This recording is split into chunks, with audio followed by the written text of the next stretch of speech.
So, welcome to Straight Outta Savannah, talking with Tammy, with my guest, Jessica King. I'm so excited for her. I was going to call her Clairvoyant Jessica. That's what most people call me, Clairvoyant Jess. But yeah, whatever. I've been called worse. Yes. So, I want her to introduce herself, tell the people a little bit about you and what it is that you do. All right, so I'm I guess a clairvoyant medium. I was actually a natural born clairvoyant medium. I've had that gift since birth, and at least the earliest memory I have is three, so that I can remember that gift. And it has, I guess, morphed into a lot more as I started on it. So I have also transitioned into an intuitive coach, and I do work with trauma healing. So we're working with people healing trauma from past and present lives, and helping them to rewire their brains so that they can actually be able to take the barriers off of this of the life that they're currently living, and kind of live in a more fulfilling life and be their authentic self, and true to themselves. Oh, wow. That is powerful. So, what did you do in your corporate life? 20 plus years of sales. Okay. Sales and marketing for the last decade. Deadgummit. Wow, that starts making you feel older. But yeah, for all the last 10 to 12 years, I've done marketing of businesses. So met with small to medium-sized businesses and helped them with creating how to make a successful business. And I always enjoyed it, but seems like Stuart just had a different plan. Not once but twice, to drag me down this path on my face. So we're gonna go there. So how did you begin to get dragged on your face? How did that come about where you said, okay, I'm gonna be a clairvoyant medium, or did you say Not at first. I was a closet medium for a long time. that? So is what I at least call it, as a closet medium. For a long time, I would have people that would just bring people to my house, and they would show up at my door, and they would actually say, okay, talk to her, she needs help. And I was like, they would always show up, and I would be able to give them information about, either departed loved ones or whatever it is that I may help them on, and just send them on their way. And Spirit started speaking kind of loudly to me in regards to, I guess, this is your journey and this is your path. And I was like, no, thanks. I'm not interested. I don't want that. Thank you, though. Because it's weird. I was like, that's weird. I don't want to do that. Thank you. I'll stay in the closet, and if they get brought to me, I'll help them. But when I started really to get to that point of surrender is, I'd gone through multiple tragedies in my life, losing my father, and a lot of other just really, really intense tragedies that I was going through at the time. And then I lost my first ever corporate job. Wow. I'd never lost a position in my entire, almost 18 years at that point, in outside sales. And so Spirit went lying when they said, you're about to take this path. They were honest. And I'm a single mom. So I was like, I launched 2 businesses at that point out of necessity. Mm-hmm. Refurbishing furniture, because I love to do refurbishing furniture and just make, it look pretty and new and different. And clairvoyant business. And to be honest with you, I didn't know that I could even do it the way that they were trying to tell me that I was going to do it, because I had only really read people drunk on my back porch.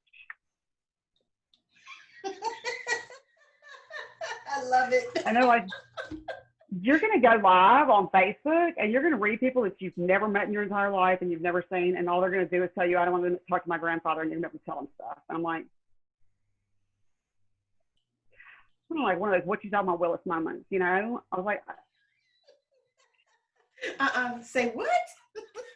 Spirit, you are what? No, I thought I was gonna pee my pants the first time I did that.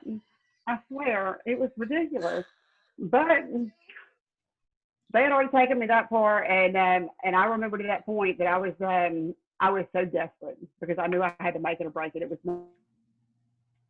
not a choice. And I remember standing in my backyard, and I literally, it was that day that I hit my knees, and I literally said, with blind and unwavering faith, I will follow you, whatever direction that you take me. I will no longer question. So that was a powerful surrender moment. Oh yeah, and it just led me to doing some crazy stuff that my son's like, please don't do that, Mom. I'm like, sorry, already made a promise somewhere else. Don't they get embarrassed for us so easy? Like, Mommy, please don't do that. Don't tell me. Yeah, well, I mean, especially when you're at the dentist office and you're like, excuse me, is that your grandfather? Your grandfather's the one that led you to dentistry, right? And they're like, and my son's like, I'm getting my teeth cleaned, Mom. Seriously?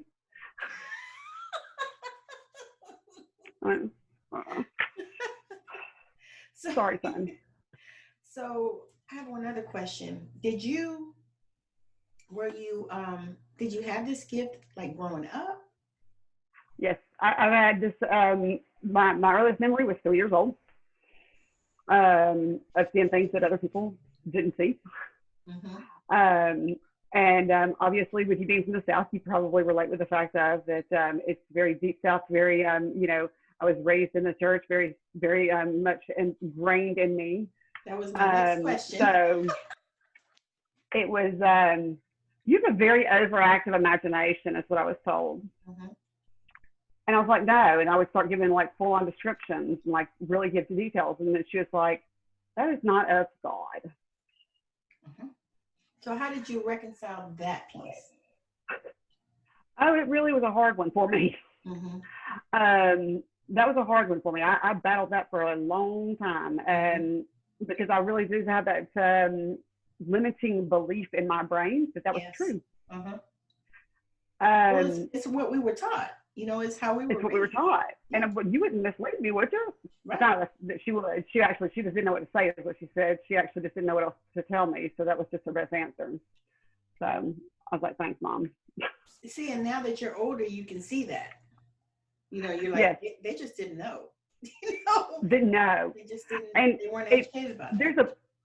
There's a book called Gift of the Spirit by Derek Prince. Mm-hmm. If you've never read that one, or anybody that I highly suggest it for people that have gifts that have battled that understanding, because it was very, very powerful to me, because it talks about the misinterpretations of the Bible and how, you know, and how this, you know, the different gifts that were given. Of course, I've come a long way to get past, you know, even staying constrained in those, you know, I guess, pigeonholes of those belief systems anymore. But it was a good thing to read and to recognize a lot of the different, even foundational things that were even just being misunderstood and being misconstrued by a certain group of people. Yes, I agree. Yeah, I agree. Yeah, you and I have similar backgrounds in that way, because when I started with coming out of the closet with the gifts. You come out of the closet. Coming out of the closet with the gifts, you know. It was like, so you're telling me that because I'm reading it on a card, or like I always say, if you know, when you have these gifts, you don't really need cards, but cards are just fun.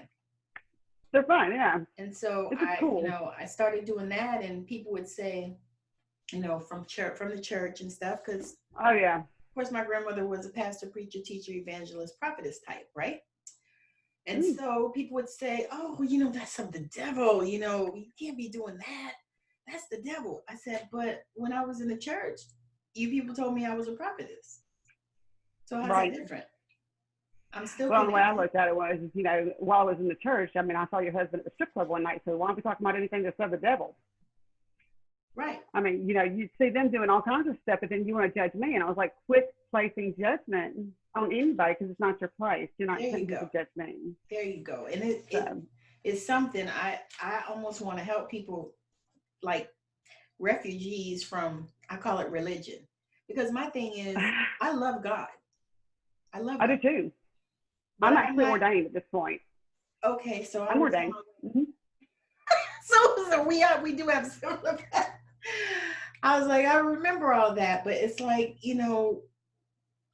they get so deep into the judgmental space.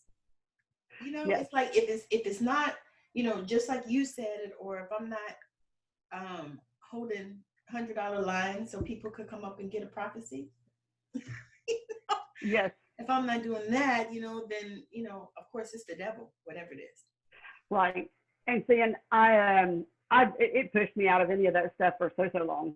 Where I just ran from it. I was just like, I've ignored so many. And there was a church that was here that actually was the first one that ever connected. And it was so interesting because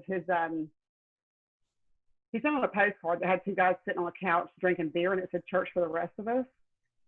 And I was like, that's pretty edgy. It I is. was like, you know what? I'm going to go just to hear this guy and what he's got to say out of curiosity. Mm-hmm. And then the first, I sat down and he comes into the church and he's wearing cutoff jeans and flip flops and he's got the Who playing. And I was like, and then he teaches, his sermon that day was on, if Jesus was alive today, he wouldn't be a Christian. That's My mouth about fell open. Mm-hmm. And it was all about hypocrisy and judgment and all these things that have broken and divided, these things that are making it to where you're not truly a Christian. Right.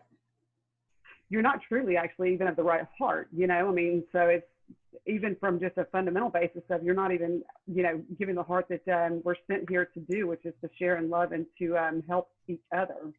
Well, and the piece is that Jesus was out among the people. He wasn't in the church, right. Trying to do whatever inside the building. He was out among the people trying to help the people. That's right. He wasn't with all the people that were in authority and all that stuff. He was out there trying to be real. What he called all of us to do. And this is what I tell them. I said, Jesus was out here among the people and he was trying to help people. He wasn't trying to help, their doctrine and their dogma and all that stuff. And he was right. I believe the same thing. And I think about that that meme. Well, it was a picture at, years ago, but now I think it's a meme where, the guy is sitting up in the balcony of the church and he's looking and he's like, I wish I could, go to that church. And Jesus comes up and sits by him and says, yeah, they won't let me in either.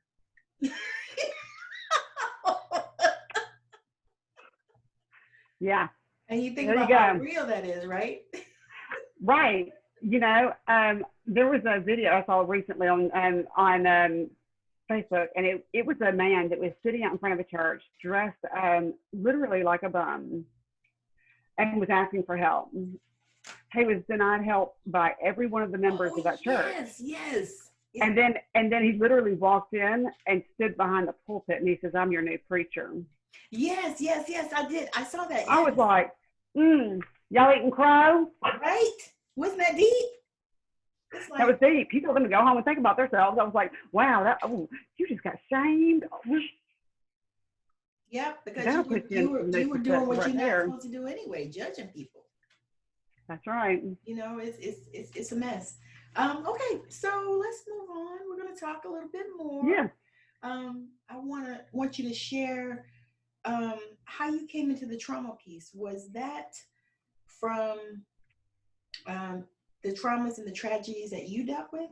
Is that how you got to where? A lot of it, yes. I guess I had a spirit brought me a phrase, and I had to actually end up do a writing on it because spirit made me do it. But and it was talking about the message that we all vibrate, and the message that we vibrate out into the earth, and how that message that we vibrate into the earth. The way I equated it is it's like our song. And I learned very quickly that I vibrate and have a song that goes out to the broken, the beaten, the lost. And they find me in all kinds of ways. And I have realized that there is such a deep break that people don't know how to heal. They don't know how to let go of the trauma and the pain and the things that they have experienced in life. And some of them are holding on to it almost like it's a badge of honor. Yes. And then you got the others that just are like, I don't know how to. Don't even know the process of letting it go. because it's so deep. And then some of it, they don't even recognize what it is they're still holding on to. Mm-hmm. So you find that people just like they're super glued to their story. They're super glued to their story. They're tied and married to their pain. Mm-hmm. And some of them, it's like I said, the trauma or the pain is so far back or so deep that they didn't even recognize or even know or have an awareness of where it came from. And a lot of times when I'm doing healing sessions and things like that, and then I bring phrases up or say certain things, and it's the mouth open look is always my favorite, because that lets me know I just hit them in the gut with something that they had buried and suppressed so deep that they had forgotten. Yes. Yes. And typical. And it is definitely from a lot of my own trauma and pain, and a lot of self-imposed stupidity. You know, because I was running from this path, I was running from myself, and struggling with so much. Mm-hmm. You know, there's a lot of burden that comes with this gift. Wow. And it's not just burden. People think, well, what are you talking about? And I'm like, you ever been delivered a message that you said that, you know, this person's going to die and they're going to die and it's your friend's child and there's nothing you can do to stop it, but you can't even tell that person. Yeah. That's painful. Yeah. Somebody actually asked a question like that in one of the Facebook groups I'm in. It was a spiritual group. And the question was, what if you get something for somebody that was bad? I think it was something like, yeah, because she didn't really describe it. She just said, what if you get something for somebody that was bad? And so I wasn't really going to respond to it, but Spirit said, do. You were meant to respond to it. I said, you don't always tell them. I said, you have to connect with Spirit. Pray for discernment. Ask if that's what you're supposed to do.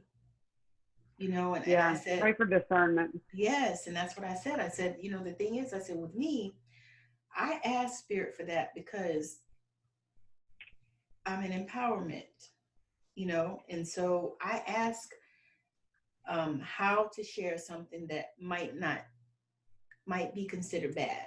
I ask that question, if I'm supposed to share it, you know, first. And then if I get it from them and they say, okay, I want you to, you know, tell them this, whatever. Because for me, clairaudience is my strongest gift. I have them all, but clairaudience and then clairsentient and all the other ones. But clairaudience, they talk to me, I hear it, you know, like nobody's business. And so I'll ask that. I'll say, you know, how should I tell them this? Sometimes I'm like having an argument, you know, in my head. I'm like, how you really want me to tell them that? You want me to say that? Say that? Right? Yes. And they'll say, yeah. And I'm like, okay. And because I'm super blunt, because it's just who I am. Me too. Yeah. And you are too. That's why I said we sisters. It's like, okay, you know, I'm gonna tell you this, you know, I hate to tell you this, you know, and I really don't want to tell it to you, but you know, I find that Spirit will give you the words to say, even yes, you know, how to temper it down, because you know, you don't want to knock somebody off their chair, you know what I mean? Not unless I have to. Right. Not unless I have to. Yeah, I do not want to. And I mean, some of that information can be so deep and so traumatic for people to I guess, take that it's you don't want it to be where you pretty much just punch them in the face and then you try to hug them afterwards. Mm-hmm. Exactly. All right. So if you had a person come to you and they were okay, say they were experiencing some major trauma, and say maybe their person died, their mama died, you know, something like that. And I'm gonna give you a scenario. So like they had a car crash, their mama died, they survived. How would you help them? I generally recommend starting with a session for delivering the messages from the departed, so that they can make sure that they can have that piece within itself. But then also discussing with them about how life is designed. Okay. You know, how that, and then start to walk with them through that process of, look, I couldn't imagine if that happened, that it was in the car with them and they passed. All I can say is that I know that my father died in my arms, and I know that that was very tragic for me, but it was something that I would have never changed for the world. Mm-hmm. So, but it's understandable. It's something that I can, understand that you've been through that moment. Mm-hmm. They want you to still live, and then I actually will generally encourage them to have that mediumship session. And then I do a healing, and then I encourage them to do healing sessions after, because I think the most powerful and the most resonating thing for them is to give them those messages to answer all those questions that that they can't get anywhere else. Mm-hmm. Right. It's not, because especially if they're not in tune, they're not going to be able to say, like, hey, Mom, and they're going to hear her. Right. Not like me in the kitchen with my dad. And I'm like, Dad, shut up. I am not making it that way. And somebody will walk in and be like, who are you talking? I'm like, my dad is telling me how to cook dinner. And they're like, all righty. Okay. All righty then. Mm-hmm. So, but then I actually will set up a healing. I know that most people are accustomed or have heard of Reiki. Obviously, Reiki is something that I began with when I was trying to learn healing, because I was giving away all of my energy, and was getting in a very dangerous space because of how much I was giving away. Mm-hmm. And then I've gotten to now 4 different masters in healing, different modalities. And I've morphed those 4 modalities into just one that's my own. I'm laughing because we are soul sisters, girl, because that's the same way. The same thing. I really think that I pull back from stuff from past lives, from when I was a healer before. Because some stuff I do, I don't know nobody else that does it, And it took me a minute to try to put it together, because I did Reiki. I'm a Reiki master, and I just can't remember all the symbols and all that shit. Was it when you were the voodoo priestess? Huh? Was it when you were the voodoo priestess and some of the root work and stuff like that from back then? Is that what you're talking about? You're giving it to me, aren't you? I'm just asking a question. Just ask. That's what I'm saying, because I hear that that's something that you still battle with. So you already know. Go ahead. Yeah. Oh, honey, don't fear the dark. I tell you, okay? Because without darkness, there is not light. It takes both for us to be able to have balance in our life.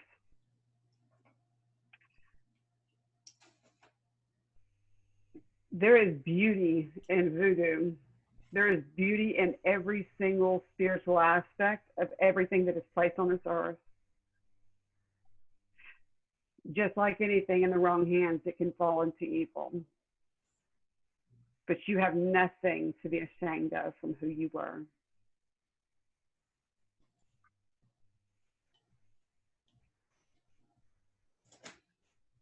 Yeah. That was deep. That was powerful. I felt that. Because I don't think I ever really put it into words. I knew that I was a high priestess. I already knew that. And I felt some things from the past. And I knew that I was bringing them into the healing sessions that I do. And I was like, okay. Because I did the Reiki, and I did sacred soul alignment. I did theta healing, because I was attracted to all of that stuff. But it's like none of them were like a complete thing. So I do, some of all of them, in a session. Yep. And I feel like I'm intuitively guided as I go through with that. And you are. And all the people that are coming now. Yeah, I have someone that I work with that you obviously, I guess, had an affiliation with in your past life. Her name is Marie LeBeau.